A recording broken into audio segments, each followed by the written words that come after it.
Hello and welcome to the March 2024 edition of the Chatter newsletter. This is the tutorial video for the puzzle for this month, which is Tilepaint. A Tilepaint puzzle is sort of like a nonogram, also called paint by numbers or Picross, in that the result of it will be some sort of image. But to get there, you're going to use numeric clues along the outside.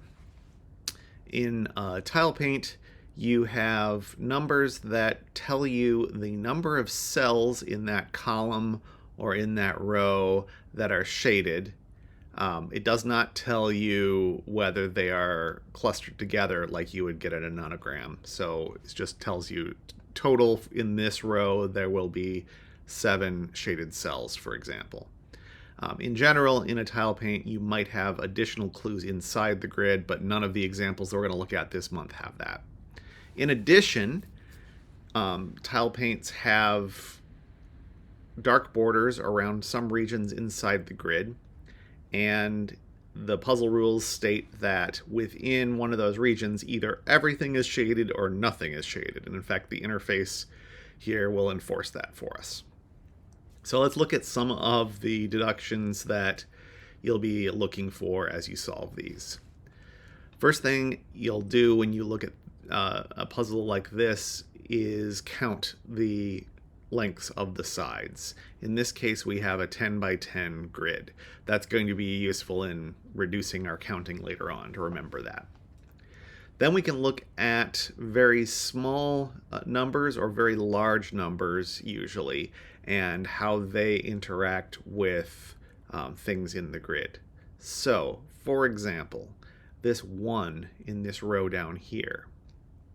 Since this is saying that exactly one thing is shaded, any region that is in that row and has more than one cell in that row can't be shaded, or else our 1 would be broken.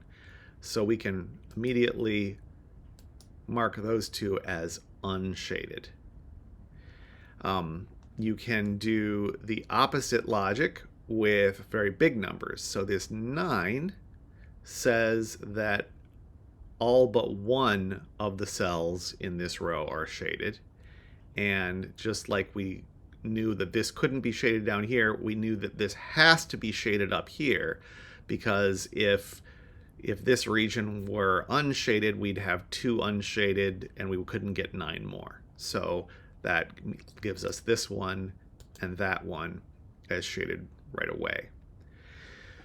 Then you'll see the next obvious step that you'll tend to look for are when you make a mark going across, you're going to look for a mark vertically. And when you make a mark vertically, you're going to look horizontally and see the interactions. So this 1 in the final column, we could have used the same logic as down here to mark this domino as unshaded.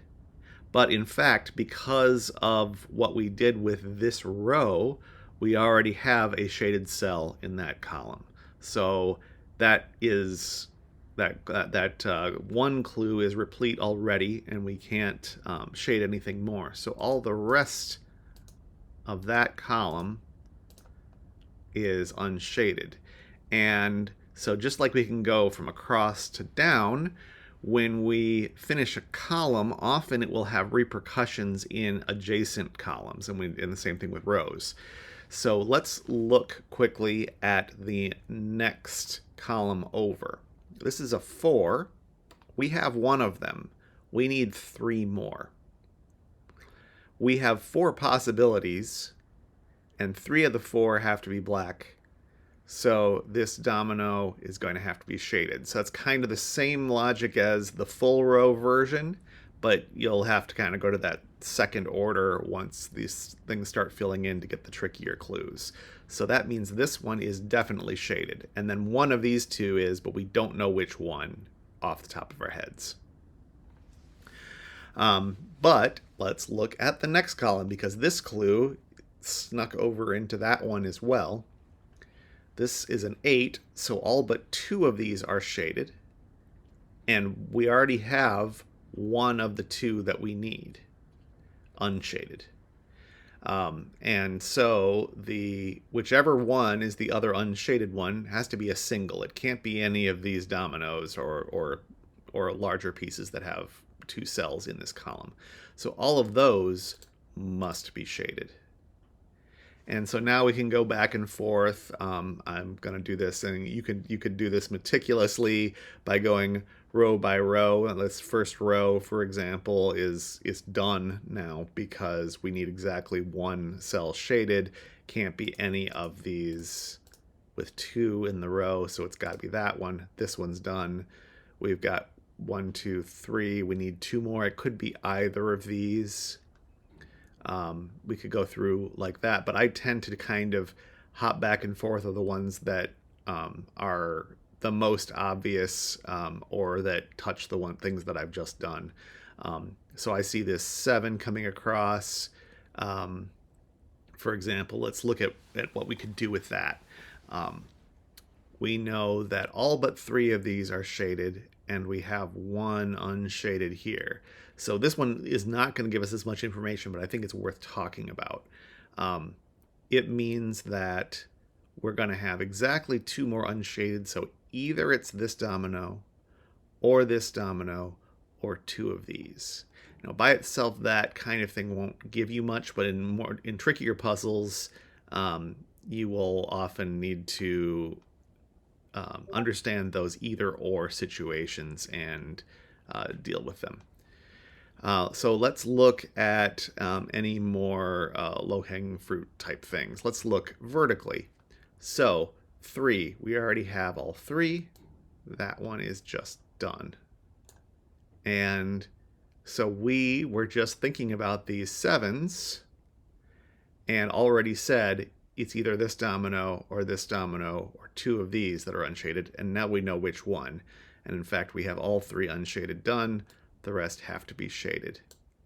And that completed all 4 that we needed the next row down. And now this 7 is also done for the same reason. It has all of those. Now this 8, we already have both of the unshaded ones. The rest must be shaded. This 7, we already have all 3 that are unshaded. The rest must be shaded. So it falls into place pretty quickly. This 9 isn't going to give us anything because it could be either of these that are unshaded, just like the 5 we talked about before. So these are going to have to be disambiguated going the other direction. Let's see if we can do it already. And again, looking for the big clues, we got a 9, and lo and behold, we only have 1 unshaded that we need, and we already know where it is, so the rest of this is filled in. So that means that we're going to be done with this row. We already have all 5, which also finishes the next one down. We already have the 1 that we need in this row.